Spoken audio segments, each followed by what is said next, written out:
আপনাকে কি করে ভালো না বাসি ইয়া রাসূলুল্লাহ। যখন আপনি আমাকে ভালোবেসেছেন সেই 1400 বছর আগে, যখন আপনি আমাকে মিস করতেন, আশা করতেন যেন আমার সাথে দেখা করতে পারেন, অথচ তখনও আমি জন্মই হইনি।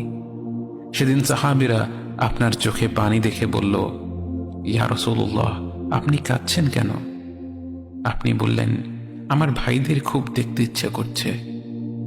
সাহাবীরা বললেন, আমরা কি আপনার ভাই নই ইয়া রাসূলুল্লাহ? আপনি বললেন, না, তোমরা আমার সাহাবী। আমার ভাই হলো তারা যারা আমার পরে আসবে এবং আমাকে কখনো না দেখেও তারা আমাকে বিশ্বাস করবে। মৃত্যুশয্যায় শুয়ে আপনার অন্তরে এই চিন্তা ছিল যে আমাদের পরিণতি কি হবে।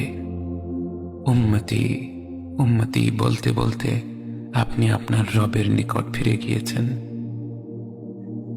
আজ আমরা আপনার উম্মতের অংশ।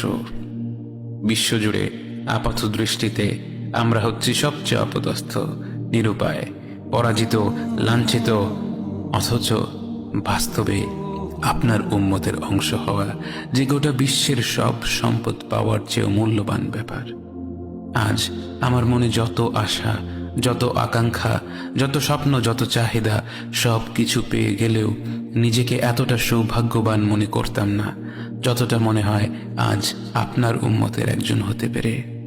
কাল হাসরের ময়দানে যখন গোটা মানব জাতি এক নবী থেকে আর এক নবীর কাছে ছুটে যাবে, আল্লাহ যেন বিচার প্রক্রিয়া শুরু করেন এবং প্রতিটি নবী নফসি নফসি বলে মানুষকে ফিরিয়ে দিবে। অবশেষে যখন সবাই আপনার সামনে হাজির হবে এবং আপনি গোটা মানব জাতির প্রতিনিধি হয়ে আল্লাহর সামনে সিজদা করবেন, সেদিন আপনার উম্মতের সদস্য হওয়ার পূর্ণাঙ্গ মর্যাদা প্রকাশ পাবে।